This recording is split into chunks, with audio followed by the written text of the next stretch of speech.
Okay, let's go. We are starting the fourth malacha, which is ma'amer. Ma'amer is gathering. So let's gather together.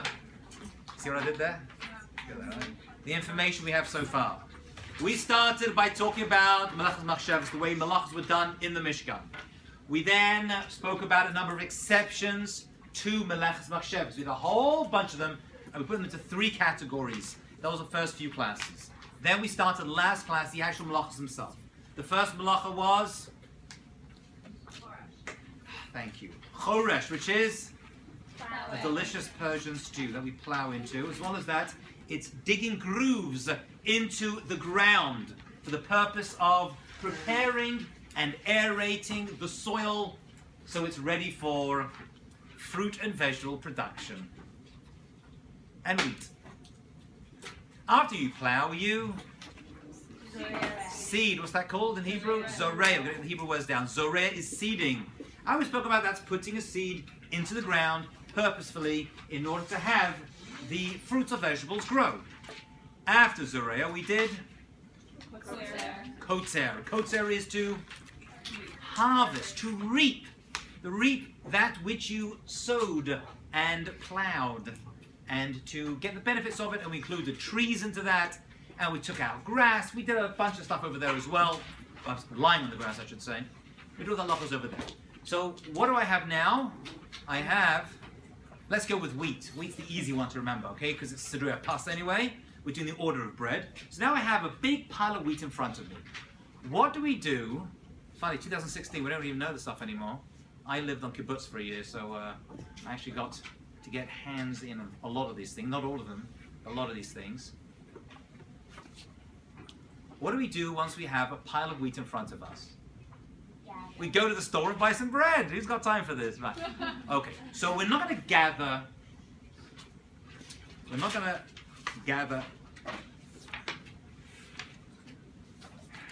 all things. We're going to gather a number of things. Okay? It's called ma'amer. We're going to gather it together because basically at this point it's not in a pile yet. It's spread out in the field. Okay? So ma'amer means we're going to gather together certain things, certain items. Let's go with wheat, as we said. We're going to pull them together into a pile. And so we have our malacha called ma'amer, which is the act of gathering or bundling two or more earth-grown items where they grow. Okay, we're going to gather together two or more earth-grown items in the place where they are grown. Now, truth be told, this was done usually with implements, with kalim, with vessels, in order to pull it together. It wasn't really done by hand. So truth be told, gathering such items in this way, in this place, by hand, may not be a real doraisa, but it's most likely a drabanan. It is a rabbinic aspect. And when these items were gathered together, they were bundled together. Right? You've all seen, I'm sure you've passed fields of wheat or hay or straw, whatever. And you see, when they gather them together, they bundle them. Now, this happens nowadays automatically. The tractor comes along after all the threshing. Actually, I think the same machine does it both, right? The front cuts, the second thing gathers it together, then it goes into a special thing, then it turns into a bundle of hay that's kind of roped together at the back and comes out at the end. Before it was done through mechanical methods, it was done through hand methods, literally gathering together with various items of rakes or whatever the biblical versions of that were, and the Talmudic versions of that were, and then was tied together. Okay, which means that if I were to find an item and gather it with my hands together in a loose pile, that may not be the worst thing, because originally it was really done and it was packed in. It was made into a heap. A kri, it was made into a heap, made into a pile, tied into a bundle. That was the original malacha. So let's have a look at a number of conditions that are going to make ma'amer, gathering, into a malacha.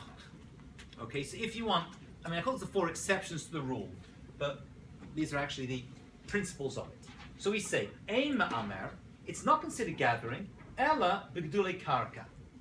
The gathering we're speaking about is only going to apply on items that are earth-grown. Earth-grown. So if your spoons fall around your kitchen, you can bend down and you can pick them up.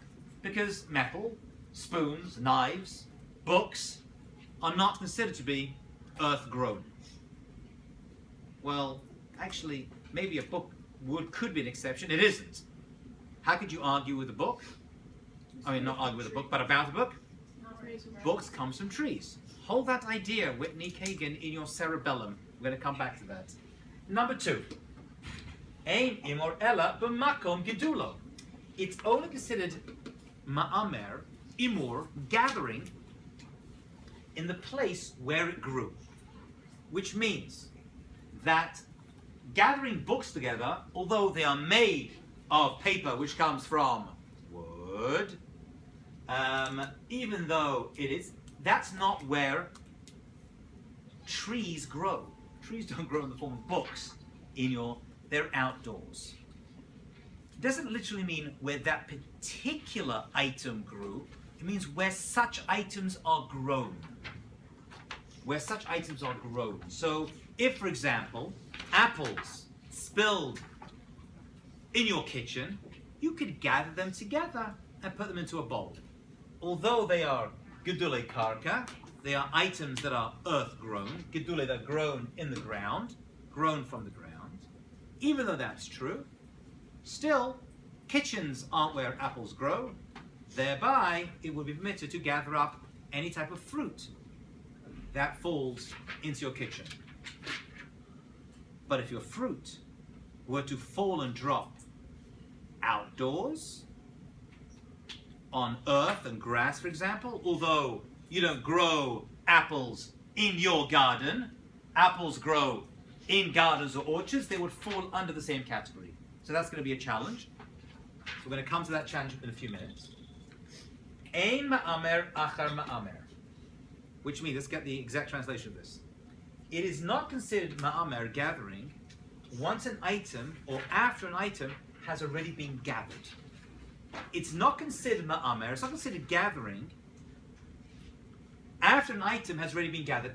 Items are gathered once and once only, meaning that if you were to have an item that was gathered together before Shabbos, and then on Shabbos it were to spread out on the floor, you could gather them together, because gathering only happens once. Because in the Mishkan you gathered once, you didn't gather 2, 3, 4, 5 times.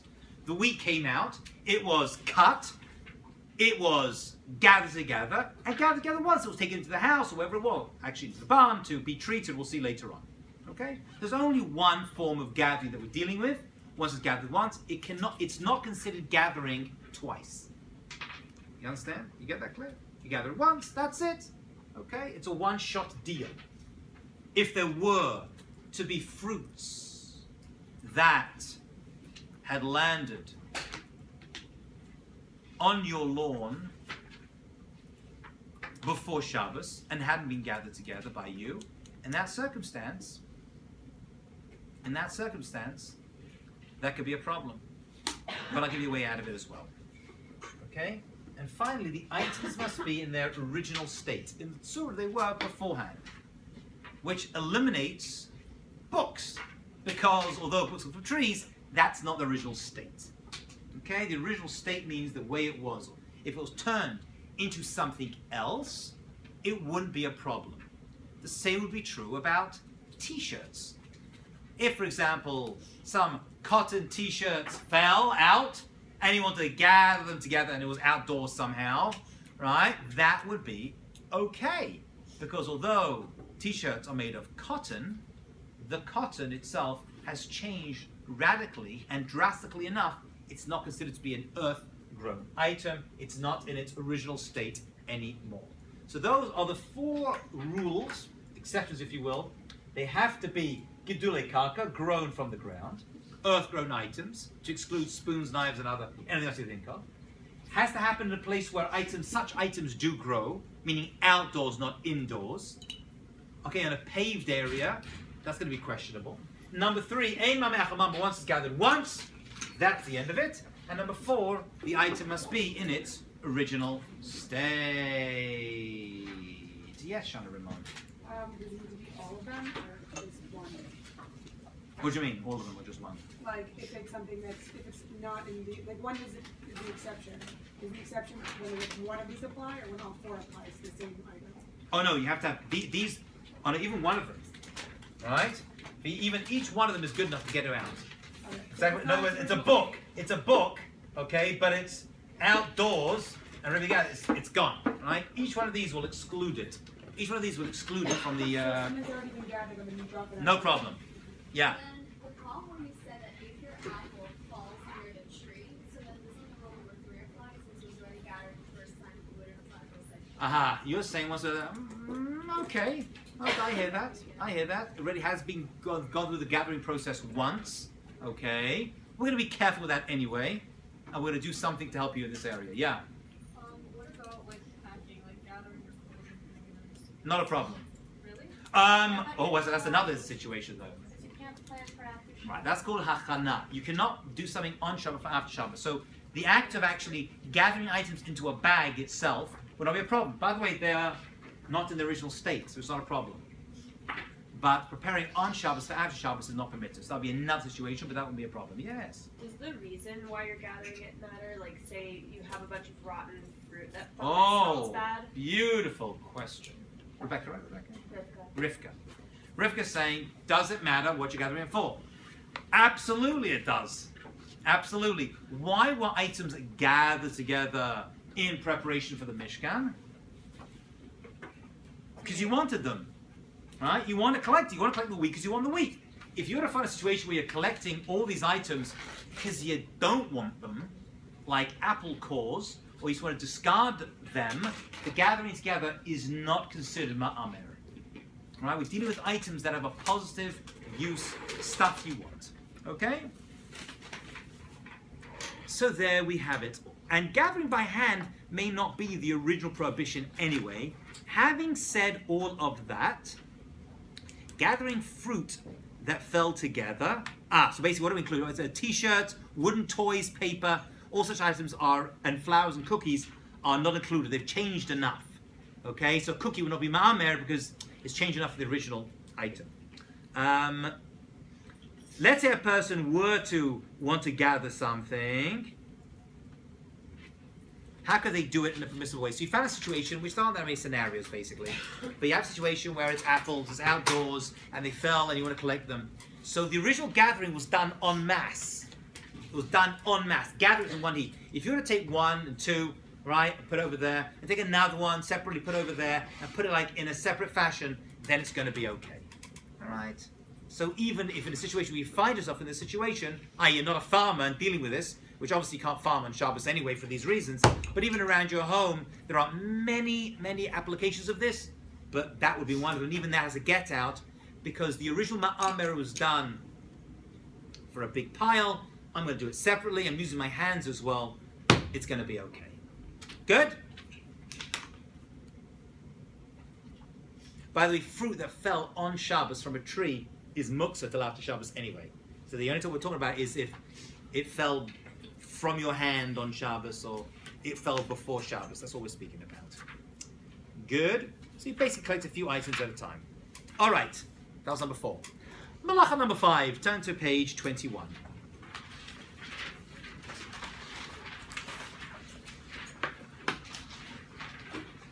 Look at that. 1 malacha in 20 minutes. How good am I? Look at that. We're piling through here. But this one's going to take a little bit longer. This is the malacha known as Dosh. Dosh. Dosh is to thresh. Dosh is to thresh. So, what am I threshing? Why? How? And where is going to have implications for this one. Dosh. This is number 5. 5th malacha is known as Dosh. Threshing. Also known as, you don't usually refer to it, but also referred to as mefarig. Right? Mefarig. Right? Now, Dosh usually in Hebrew actually refers to treading on something, crushing something with your foot. Right? You're crushing it down. And that may have been an earlier method, many, many years ago, to do it. But if you look in even biblical and Talmudic times, they used an item to do it. So what exactly are you doing? So now you've gathered together your pile of wheat. Okay? So it was a seed, it went to the ground, you watered, it grew, you reaped, and now you've gathered. You have to separate what's the famous expression? The wheat from the... You don't have the expression anymore? The wheat from the chaff? No. It's Learn English with Rabbi Lawrence Hadji of time, everybody. And welcome. And I've seen the essays I give out and the writing and the spelling is miserable. Wheat from the chaff. That expression, you got to separate the wheat from the chaff. Do you used to learn Proverbs as a kid? Yeah, that one. Oh my God. Okay. Wheat and chaff. There you go. You can impress your parents with your knowledge of English. Be like, wow, where did you learn such fancy English, honey? In Hilchah Shabbos class, you can say. Okay, the wheat is basically the stuff that you want. It's the kernel, it's the bit you like. The chaff is the outside part of it, the bit you don't want. So when you hear someone give the expression, one day you're going to hear somebody be like, oh, I remember that. Take the wheat from the chaff means the stuff you want from the stuff you don't want. Take the wheat from the outside. You stop looking like I'm crazy. The outside, which I may be, by the way. Which maybe the chaff is the outside part you don't want. How do you separate the bit you do want from the bit you don't want? It's like the corn in the husk. Corn in the husk, okay. That also works. Yes, maybe that's the American version. Because you do so much corn over here. Yes, right. The corn from the husk. So how do we remove it? So what they used to do is, actually it probably wouldn't work with corn because that was done by hand, or that's going to be prohibited as well. It was done with your feet. They would literally thresh it. Okay, they would thresh it. They would use their feet, I guess, many, many years ago. But they would take a tool, right? They would beat it, and by doing that, they would break apart, and the kernel would open up, and inside the seeds you want. And now we have machines that do it, right? They chuck it all in, and it comes out, and then they crush it. We'll see. So they would take out the bits you want. So what we're dealing with, and we're going to go very detailed over here, is a situation where you're opening a fruit or something agricultural, taking off the outer layer and removing the bit you want from inside it. Okay? That is going to be the best. The act of detaching organic ochel,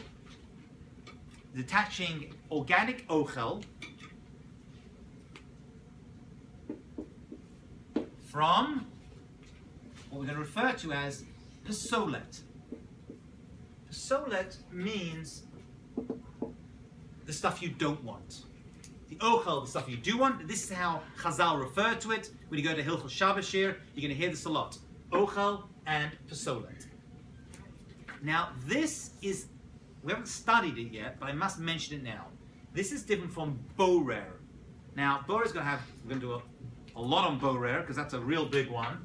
I'll just mention it now, just to point out the difference. Okay, I'm just going to point out the difference. You don't have to know all the details of borer in order to appreciate this concept. Okay?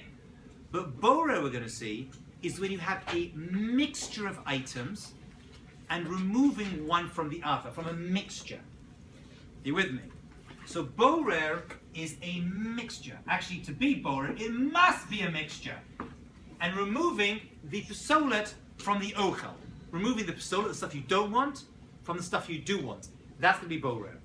Just jot that down with a lot more detail, but that's all you need to know now. Two items that are mixed together and removing the psolet from the ochel. This is very, very different. Dosh, or mafarik, or the liquid version, which is going to be called, come on, Schita. You've heard of Schita before, right? That comes from this malacha, is different. The items are not mixed together, they're actually one inside the other. I believe that's going to be the difference. It is a difference. I believe that's the lucky difference. And over here, The problem by borer, I'm going to put in a box so we know we're not dealing with borer in your notes. The problem with borer is taking the stuff you don't want from the stuff you do want because they're in a mixture.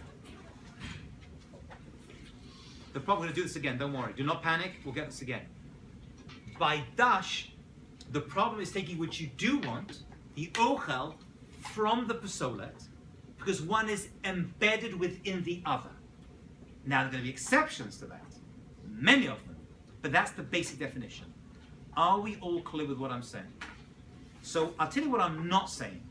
You can open up a package and remove an item from inside it. Right? That's going to be okay. We're talking about earth-grown items, one that is contained within the other. Taking off that shell and then removing what you want, the ochel, from the pasolas is going to be the Av Malacha of Dash Umfarig. Got it? A lot of blank faces, that's good. That's good. I like that. I like that. Yes. Eating peanuts is not allowed. Wow. What's your name? Michal? Rachel. Rachel, my oldest daughter's name. And she also has many questions, which I don't know the answers to. Eating peanuts is not allowed. Now, why did you pick peanuts, by the way, of all items? Because it said like a shell and peanut pie. Wow, very well listened to. Funnily enough, the only item nowadays on a regular basis that cause a problem, there's actually a few more, but peanuts in the original shell thing, the double shell thing, could potentially be a problem, but actually we say it's not, and we'll see why in a couple of seconds. But that was a very good example, because peanuts are very different from fruit. What I've said so far, are you allowed to eat fruit on Shabbos? Oh, so let me say that better. Are you allowed to peel fruit on Shabbos? Yeah. As I said to my daughter, peel me an orange, because you're so appealing. And I like peeling an orange. What's happened today? Kids. Peanuts are different from a banana. What's the difference between a peanut and a banana? I mean, besides being two different items. Yeah? The peanuts, they're legumes they grow from the ground. Legumes, that's what we don't get too often. Nice. You know, Legumes. like peanuts. They are. They do come out of the ground. But actually, bananas also come out of the ground. They're considered a berry. Ooh, look at that. Bit of trivia for you. They're right there. Interesting, yeah.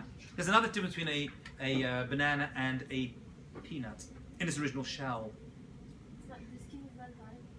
Very good. You see, when it comes to peanut, the peanut is like shaking inside. It's got a husk on it, which is why I was impressed with that one, Rachel. It's like a husk around it. Peeling a banana, peeling any other type of fruit is okay on Shabbos, or it'll be in big trouble. And the reason is for a couple of reasons. Reason number one, and you should write these down. I'll write them down as well. Why fruit okay? Why peeling fruit is okay? And there are two reasons for this. Reason number one is the skin is a thin skin is attached to the fruit. Skin is attached. It's not a thick husk. Okay? Skin is attached to the fruit. Which is going to help me in a lot of cases, but give me troubles in other cases. This is going to give me trouble for peanuts. It's going to give me trouble for walnuts, for filberts, right? All these other nutty things, right? What about going In the original. And for garanim. Wow. Imagine making garanim forbidden to be eaten on Shabbos. All of Israel would revolt and become non-Shabbos. It would just be the end of the world. That's going to be okay as well. It's going to be okay as well. Why? Because the skin is attached to the fruit. So an apple, an orange, right? Any other thing you think about, melon, you can peel them. The skin is attached and it's on it. Therefore, you can do What it. if you want the water from a coconut?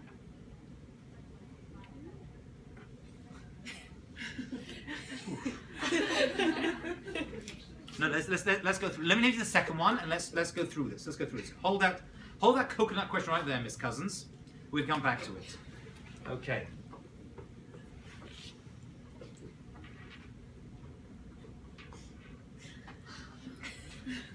I'm going through different. Okay, hold your coconuts. Okay, skin attached to the fruit's going to be okay. Number 2 is going to help us, and this may help us there as well. But it's going to help us with the peanuts and with the garanim and those other things. Although the skin may not be attached to the fruit itself, how exactly, where and how exactly, and for when, you'll understand that in a second, were these items threshed? So when you thresh wheat, did you thresh and then eat it? No. What happened? It was threshed, right? And then eventually it's going to be shifted off, it's going to be separated, and it was taken to the barn, it was done in the field, or it was done outside. And it was done for later use. That was the original, listen very carefully, I'm going to use this later on for borer as well. It was done for later use. I'm not going to use it now, I'm going to use it later. That's what things were done in the Mishkan. Okay, when you deal with agricultural produce out in the field, it's crushed and then left and stored for time to dry out. Right, it's left out for a while. Fruits today, the peel is left on till right before you eat it. You don't peel a fruit, then arrive a week later and eat it. It will be rotten by then. So fruits and other items like garanim, all these items are peeled right before they're eaten. The magic word over here, the magic dust we're going to sprinkle on this idea is called miyad, which means immediately. It's immediate. Okay? That means I only thresh the item right before I eat it.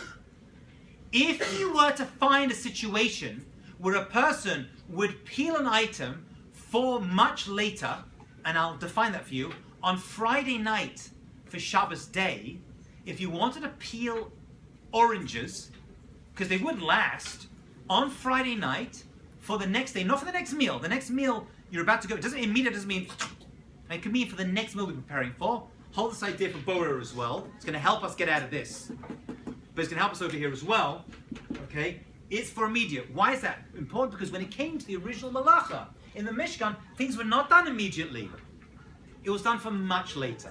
When I leave the skin on right before, it's going to be okay, which pretty much includes every single fruit and vegetable, and immediate will be for the next meal. Friday night for Shabbos day, possibly problematic, by the way. Possibly problematic, yes. But if you're eating a peanut, it's beyond. So if you're eating a peanut, right, you leave the shell until you eat it, right? You eat it straight away. If you were to shell that peanut Friday night to eat Shabbos afternoon, that's going to be a problem. Let's go for the next Su'udah. So therefore, peanuts are okay. Although it may not be so close to the fruit, it's okay because it's so far away from the original way it was done, that's going to be permissible as well. Now, let's get back to the coconut question. Coconut question. Wait, so are you allowed to Friday night for Shabbat day? No. Oh, why? No, because that's further out in time and we're getting closer to that realm of preparing for a later time. So it should be before that meal or in the preparation. If you want to peel a bunch of oranges in the morning, right, Shabbos morning, because for dessert, for lunch, 4 or 5 hours later, it's okay. That's going to be okay. What if it's like leftovers? Say I peel like pineapples for Friday night dessert, and then That's okay. And you had some of it, and that's left over for the Shabbat, that's a problem. Not a problem. If you peeled it Friday night, you had some, and then had some left over, that's going to be okay. What if you make fruit salad Friday night for Shabbat day? Fruit salad Friday night for Shabbat day. No, I'm saying that could be if you're peeling it on Friday night. If it's already peeled or you're just cutting it up, but peeling it. What if you like peel an orange or something? I'm saying that could be problematic. Yeah, I believe so. I mean, I could double check, but I believe there's going to be a problem. Right? What? No, you could cut it up, put it in the bowl, put it in the fridge. No. let's say you Isn't that a good feeling when you get it back? I know. Don't forget it now, you kill I yourself. got it. Yes. Let's say you want to peel for the next day. Can you like have a little bit Friday night? Good. Yeah, that was question over here. That would actually work. If it's. Oh, it would work? It would actually work. Oh, okay. It would work. Because you're having it that night, you have a few that night, have the rest the next day. That's okay. That's actually, it's even going to work for Achana, by the way. But not Even for Achana, you prepare something for after Shabbos, prepare on Shabbos, have a little bit of it, and the rest eat it after Shabbos, it's going to be okay as well. Even gets you out of that, jam. Okay, coconut. Coconut is the question was, can you open a coconut to get the juice outside? So that's miyad. So that's going to get me out of the miyad. And that's what I was miyad, because I'm going to cut it now and have it right and get it out What now. if you open? It's not schita because you just pour it out. You just pour it out. Well, what if you open a coconut and you want the milk and you want the fruit part Yeah. that's attached to the shell? Yeah. Oh, that's even But better. If you want the pulp, Save part of it for later. I don't know. that's okay. If you take some of it now and leave the rest for later, that'll be okay. That's you don't have to eat everything you prepare immediately, all of it. Right? We'll all be in big But trouble. you just need to eat some of the No coconut. problem. Any part. No problem. You're not Even you can even making just any you of can the even milk, do it. But you eat some of the coconut part. Are they like two separate? You're good to go. You're good to go. Yeah. But would it say be a problem if you only drank the water and left the fruit for later? No, that's part of it. The water's part of it. I think it's not schita. We'll see why. We'll get to that. It's going to be a lot more detailed as well. Okay, so that's two reasons why peeling fruit is okay. So fruit, Dosh does not apply by oranges, lemons, bananas, peeling vegetables, and all the rest of it. And even peanuts, we said, are okay as well. Yes. Okay. Okay, that's the tolda of Dosh. Okay, so that was in between that. Okay. Let's make it a lot more practical. So we did Dosh, we did Mefaring. Let's go into a tolda, probably actually a D'Rabbanan, to be fair, on some items of this fifth malacha of Dosh. And that is what is famously known and called, and it's going to have major halachic implications to your Shabbos preparations and cleaning and all the rest of it. And that is something called Schita. Schita, being sochet.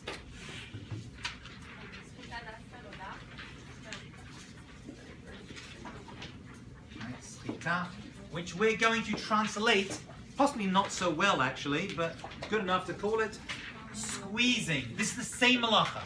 It's the same. We're under the same malacha. Okay, don't go too far. Squeezing. So what? It's not an av. It's going to be an av by some things. It's going to be an av by some things. It's going to be a tolda. It's going to be drabon, and it's going to be permitted by things. Other things. Let's do it. There's three groupings over here. Three groupings.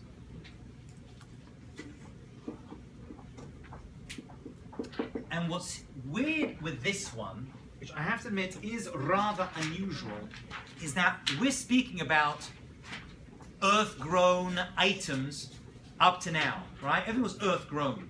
Here, we're going to include earth-grown, but we're going to depart for the first time to non-earth-grown items and include that in here as well. That means nylon, cotton, well that's earth-grown originally, but not its original form,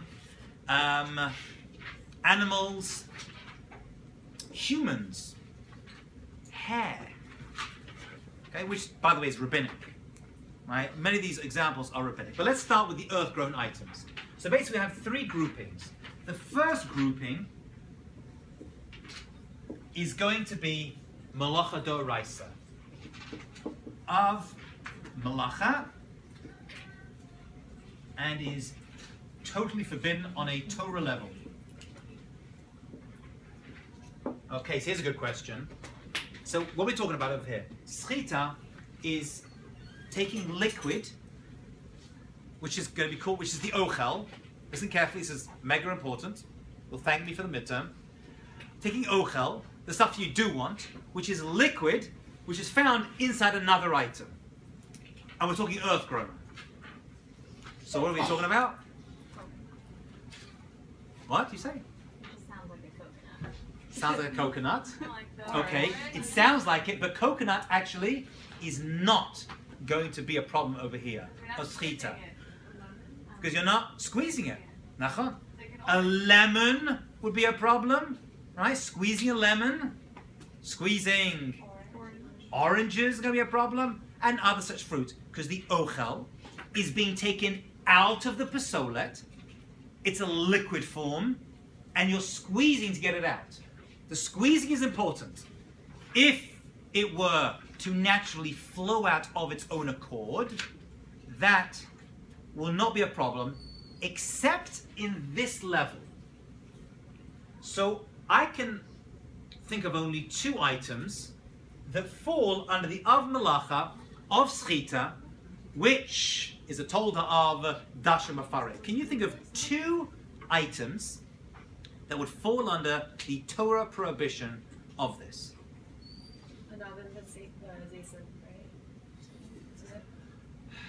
Grapes and olives is correct. And November Zaysim is absolutely correct. Grapes and olives. Why are they the only two items to appear over here? Because they were the only two items that appeared in the Mishkan. So they're the original of Malacha. Okay? Wait, so Grapes and olives. One is not allowed to take a glass or a jar, I use that specifically, or any other item, take a grape, squeeze it on Shabbat, take an olive and squeeze it on Shabbat in order to get the juice out of it. That would be an Av Malacha of Schita, which is coming from Dosh, from threshing. That was the original way. That's an Av Malacha. You can't go there.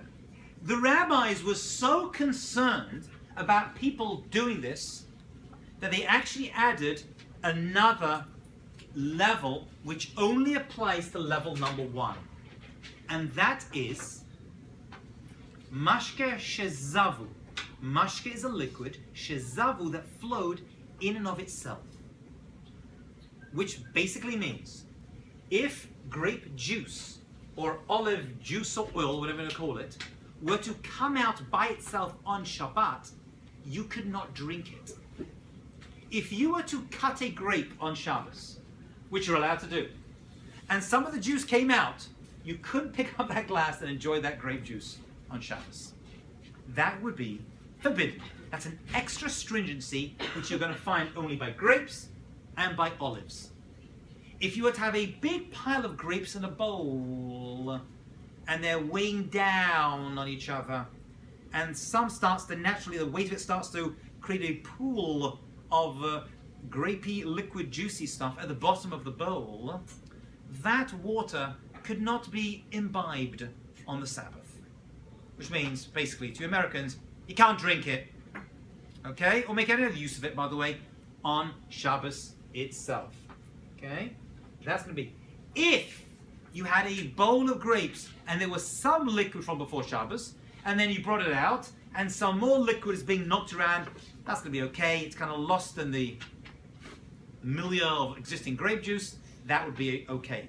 But if you were to cut grapes, and that's why people, for example, when cut grapes for kids, right, or cut it, they'll cut it on a napkin to capture the liquid so they don't actually enjoy it. You don't need to do that, but that would probably be a good idea, yeah.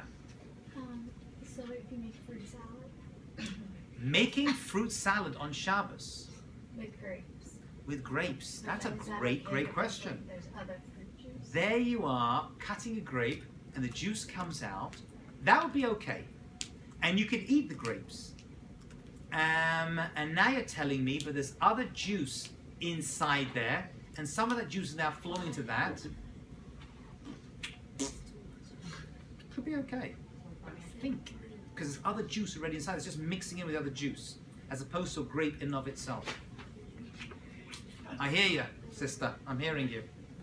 A whole grape wouldn't be a problem. That's for sure. Cutting it, some of the juice comes, flows into the other one. Wow. Is it maybe better just to leave a whole grape? I guess I'll good. Yeah, if you have kids eating, you don't want kids to have whole grapes. It's dangerous, right? You know. So you want to cut the grape? You're saying? Well, you could cut it and just put the grape inside the thing. That's for sure. That's for sure. You just cut the grape, put the grapes inside the bowl, and the liquid stays in. Just discard the liquid itself. That would definitely work. Yeah, but then more liquid comes out. That's fine. That's going to mix in with the rest of it. That's going to be okay. Just grapes, though, could be a problem. If it was just grapes in the bowl, that would be a problem. Yeah. So these three groupings are the three, we're talking about the earth, we're dealing with earth-grown now, the three earth-grown items that are going to cause a problem in the world of Schita. The first is an Av Malacha one, and that's grapes and olives. Okay? The second is not av malacha, it's d'rabbanan. Okay, it's rabbinic. And over there, you still can't squeeze them. You still can't squeeze them. In this grouping, we're going to put general fruits and vegetables. Right? You cannot squeeze oranges. You can't squeeze lemon. No. Okay? Why? Because these items, listen carefully, hold your questions. These items are usually squeezed for their juice. Do you have orange juice in your house? Lemon juice? Pomegranate juice? Shana Ramon? Pomegranate juice in your house? Hello? Of course. You know that's what it's all about. It's pomegranate heaven where you live. Right. All these things would be prohibited to squeeze on Shabbos. I think it's a rabbinic level, I believe. For these, we don't do it.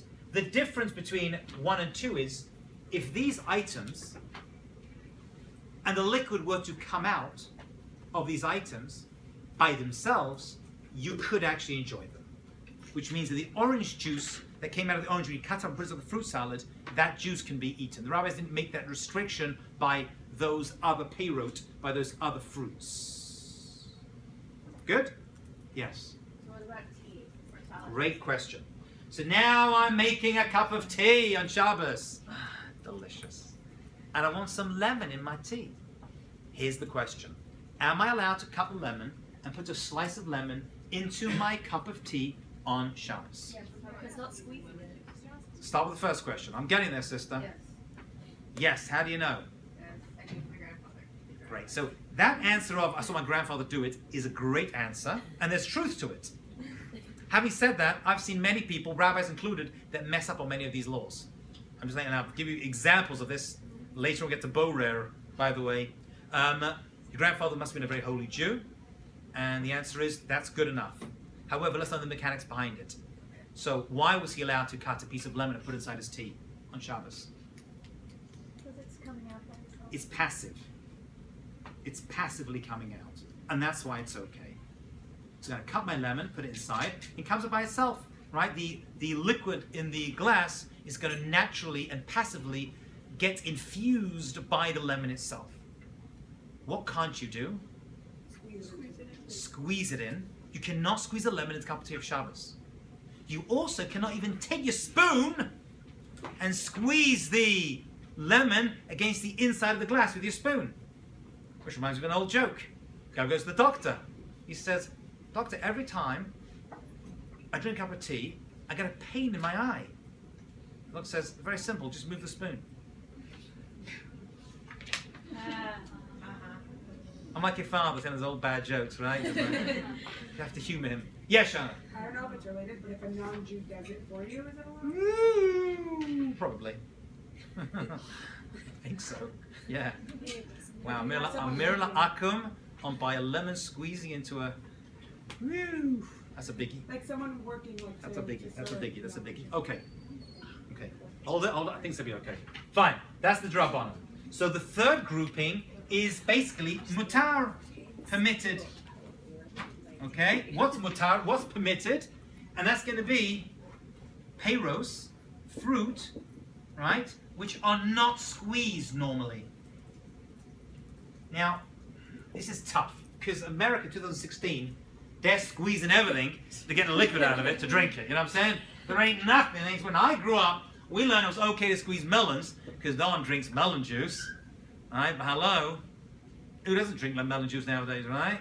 If you were to find a fruit, which I can't think of right now, that is not generally squeezed, and you want to squeeze it, that would be okay. Apple juice. No, but you don't squeeze the apple. Yes, yes. Apple juice is made from squeezed apples. That is totally number 2. No, but who does that? Don't you have apple juice in your fridge? What part of Israel are you from, It's Charlie? not like apple. Yes, that is actual juice No, that it's- was it's once in an water and apple. sugar. It's water and sugar. They add water and they add sugar. By the way, now they do it, by the way, it's very interesting. You know they say pure orange juice, yeah? Yeah, but it's not really. But it says pure orange juice. That means all of this comes, and you know they put like the orange, and they even put the straw in the orange. So you're like, oh, I'm even drinking it like out of the orange. And there's no added water. Do you know how they do that? This is fascinating. They take pretty gross as well. That means they can't add water to it because it says pure, 100% natural orange juice. They take the oranges and they put them whole inside big vats of water. The oranges soak up the water and get big, right, and bloated after a long time. Then they take that and squeeze that orange out. Smart. Smart, right? 100% orange. Is all the juice coming out of the orange? Yeah. Yeah, it is. Oh, we've been punked every day. They're scamming us, these people, and we're falling for it. You know they have with pulp? You know they take the pulp out and they put it back in for the oranges with pulp? It's reintroduced inside to give it that pulpy feel. Isn't that crazy what they do to us? I feel so cheap. I feel used. I feel cheap and spoiled. Okay. Apple juice has apple as juice taken out of it. Therefore, you cannot squeeze an apple to get the juice out of it. You cannot squeeze the apple to get juice out of it. Okay? So you have Issa Doraisa, Issa Drabanan. And then you have totally mutter. So I can't. strawberries, okay? Strawberries are a classic example. Even the Gemara mentions them. Tusim v'Ramonim. Shana Ramon are rabbinic. Can't do it. That's actually the two things the Gemara mentions. You and strawberries. Don't be doing that on Shabbos, honey. But if they came out by itself, you could drink that liquid. Yes. But then where did the thing come out from where you can squeeze the lemon and salt? Oh, Rachel. Ruchi. Your base Yaakov education is coming through right now. Yes, we're going to come to that in a second. Hold on to that thought. We're going to be there today. God willing, if we get there. Yes. What if you're gonna like mash up the fruit and you're making sort of like handmade? What do you do with fruit in your house, guys? Everything. But you're Crushing, still mashing? eating technically the whole fruit, like the pulp and everything. That'll be okay. That'll be okay. Even if you make Yeah, and by the way, sucking out the juice, by the way, you're taking an orange and sucking it out with your mouth, with your pay, it's okay as well, by the way. But not with grapes and not with olives. You can't take a grape and squeeze the juice out even with your mouth on if you're Shabbos. making like liquid consistency. Oh no, he didn't! He just stopped me squeezing grapes on Shabbos. That is correct. So you Other have to fruits do that you it? can do, yeah, you can. If you want to squeeze the juice out of a lemon with your mouth, or an orange out of your mouth, or even an apple out of your mouth, that you can do. But you can't do grapes and olives. So now you want to crush something down, eat the whole pulpy thing together. Yeah, but it's like liquid consistency. That could be another problem for another malacha we're going to be getting to in about a week or so called tochein. So hold on to that one. Hold that question when we get to, possibly, but it's also a problem with that as well. So hold on to that one. Shani. That is the Av Malacha. Malacha is the Av Malacha. It's taking a solid, all right, also known as Mefarik, something I want, something I don't want. We said within that, you have something called Schita. Schita sometimes is Doraita, Darabanan, or Mutar. What's that about? Like what? Dash. No, dash. But what does that mean? To thresh, to crush down something in order to get the bit you want, the ochel, from the bit you don't want, the pasolet. Like taking the wheat kernels out of the wheat. But as you said, borer, no? No. So we said it's not borer. Borer is a mixture of different items that have been blended together. And by borer, you're taking out the bit you don't want from the bit you do want. We'll get there. So what's dash again? Dash is taking out the bit you do want, the ochel, from the bit you don't want, the pasolet, when one is embedded inside the other, either a solid or a liquid. Now that would not be a problem by coconut, or by opening a bottle and pouring it out. That's going to be totally okay. So would squeezing a toothpaste tube, because the toothpaste tube is holding the item. It's a clear holding it. It's not embedded within the item. So you can squeeze a ketchup bottle, you can squeeze a toothpaste tube on Shabbos, because you're just removing the bit you want that was held inside it. You can open a coconut and pour the liquid out. That's a container, a vessel holding it. But if one thing is inside the other thing, like an orange or a lemon, that's going to be a problem over here.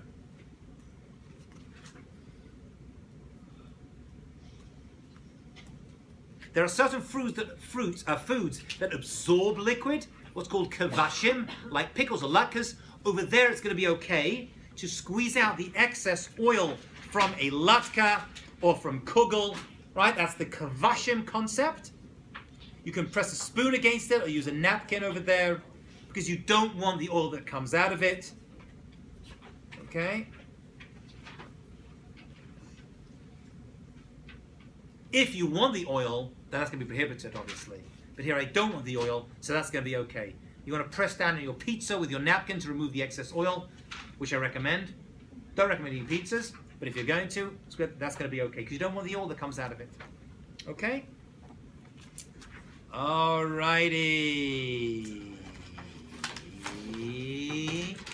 Okay, let's go inside your books, please. Let's do this inside, and let's talk about cows.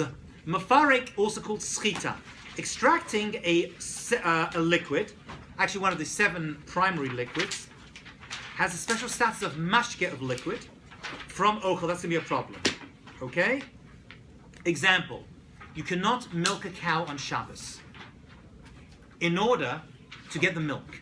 Now this was a big thing in Eretz Yisrael when all the Jews started farming in Eretz Yisrael. It was discussed by the Rabbanim over there. I'm sure it was in Europe too, and is discussed. So if a cow is in pain, you can relieve the cow's pain because Sar Balei Chayim by milking the cow on Shabbos. However, you cannot use that milk. That milk has to go le'ibud, it has to go to waste. Has to go to waste. We said squeezing grapes and oils, squeezing water. Now, let's go to non-organic items. Squeezing a sponge on Shabbos is also prohibited.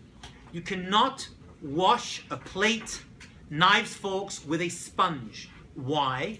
This is rabbinic for sure. Because the liquid is absorbed into the sponge, and as you clean the item, the liquid and the soap is coming out of it, and therefore you have a situation of schita. You have a situation of squeezing. That's prohibited d'Rabbanan as well. Okay?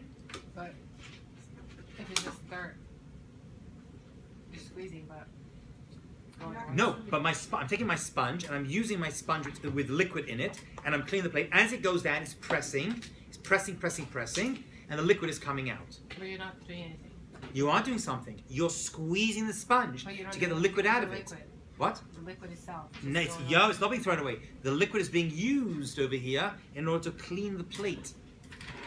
Therefore, you cannot take a sponge. I'll give you how to get out of this in a second. You cannot take a sponge and wash down, or a napkin. You cannot wet a napkin on Shabbos and clean down a table with it. You cannot wet down a napkin on Shabbos and wipe down a table, because as the napkin goes onto the table, the liquid's coming out of it and is being squeezed out. All part of Schita. The liquid is embedded in the sponge. It's embedded inside the napkin or whatever. That's a problem. You can, listen carefully, you can soak up a liquid into a sponge or into a napkin. Just be careful not to squeeze it out. If liquid wine or water spills onto your table, you can take a napkin and soak it up. You should then be careful to pick it up as gently as possible and to dispose of it immediately. Do not squeeze it out. You can't squeeze it out even if you're just squeezing it through for your trash. Yeah, we still don't do Because it. you're not using We don't do it. It's making the item better by doing that. We don't do it. Yeah. So you can't squeeze your hair out on Shabbos? Now, hair is an interesting question, which is part of Schita. The short answer is no. Now, it's not deraisa, it's not an av malacha, because the av malacha was something in something else. Hair itself doesn't absorb liquid or enough liquid, but it gets trapped between the hairs. Listen very carefully. When you squeeze hair, you're squeezing out the liquid that is trapped between the hairs. That is rabbinically prohibited. Let me explain what that means. Taking your hair azoi, like this, and like my daughters do when they come out of the shower, and out comes a bucket of water, like that. That is not permitted. Now this, however, does not mean you're not allowed to dry your hair on Shabbos. You can dry your hair on Shabbos. A woman goes to the mikveh on a Friday night, which happens. That's when it falls. She's permitted, if she does all the hachanot, all the preparation before Shabbos, the hachanas before Shabbos, she can go to the mikveh on Friday night, and it's a mitzvah. And though she walks to the mikveh, and she goes in, as she comes out, her hair's wet.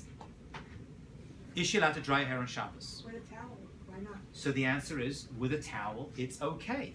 You can take the towel and you can dab it. You can even wrap your head in it right? Like my daughter's coming with a big turban on, and tightly, but to take the towel and to squeeze it out, there you're pushing it a little bit, and that you can't do. You can vigorously tie your hair up, right, and squeeze it out as Zoe, right, but to out, that's not okay. Wait, so you're allowed to like ruffle it, like in the sense that you tell and do that? Yes, yes. That's taking the excess moisture out. Yes. Did you say I want to clean my table? So can I first put the water? Great. Shani says, I want to clean my table. Yes, you can spray water or a pump or pour it from a cup and then soak it up.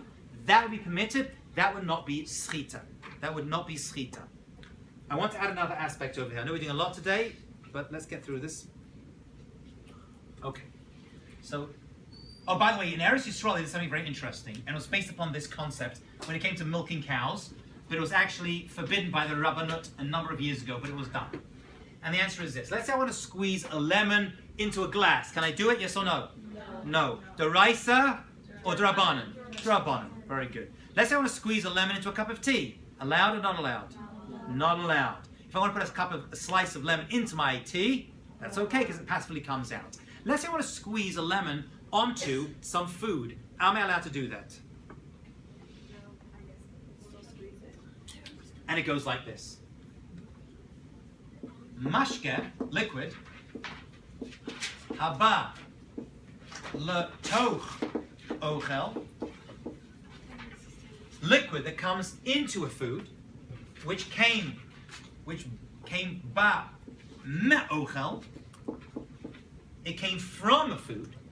So mashke haba me'ochel letoch ochel, ka'ochel dami, which means it's like food and remains status of food. Which means, if I were to squeeze a mashke, liquid, which was inside a machal, letoch into another ochel, and it's absorbed into it, it never actually retained the status of a liquid. It remained a solid the entire time. And that is permitted. I will repeat it, and I'll give you examples.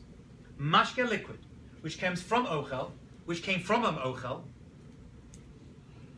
retains its status. Ka'ochel dami, we consider it to be domeh, like an ochel, like a food.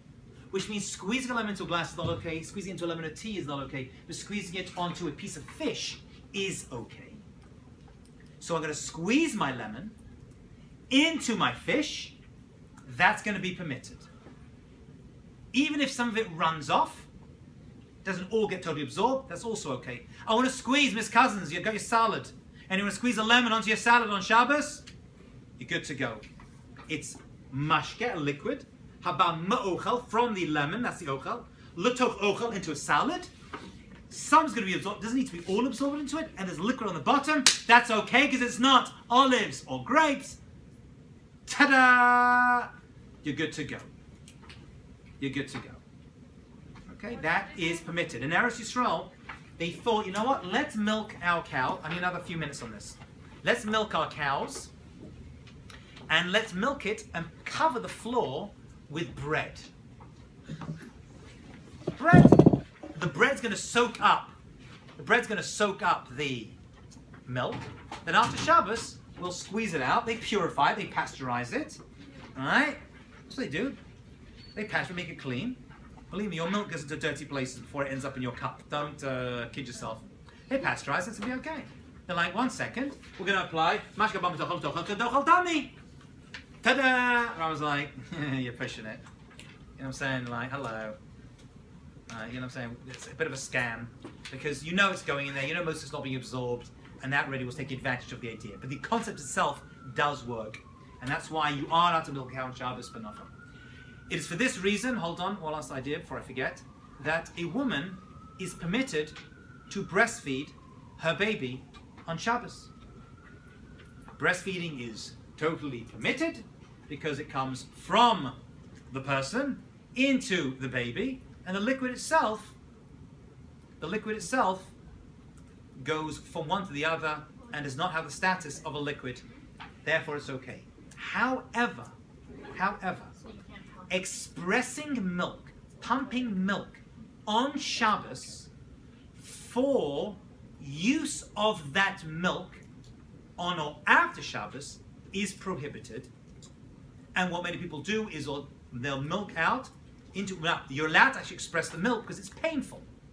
Okay? You have to be paid. It's painful to retain the milk. So you can express it, but it has to go liquid. Now people put like a little bit of dishwasher liquid, I think people do, into the bottle, or they're expressing into, and it'll go right to that. So as soon as it arrives in the bottle, it's already gone to waste, and they will dispose of it. Okay? So expressing milk for the sake of the milk on Shabbos itself, or if even for Shabbos, is not allowed. Express it because you're in pain, that is permitted. And breastfeeding a baby obviously is totally okay, because mashke ba me'ochel tochel kochel dami. Yeah.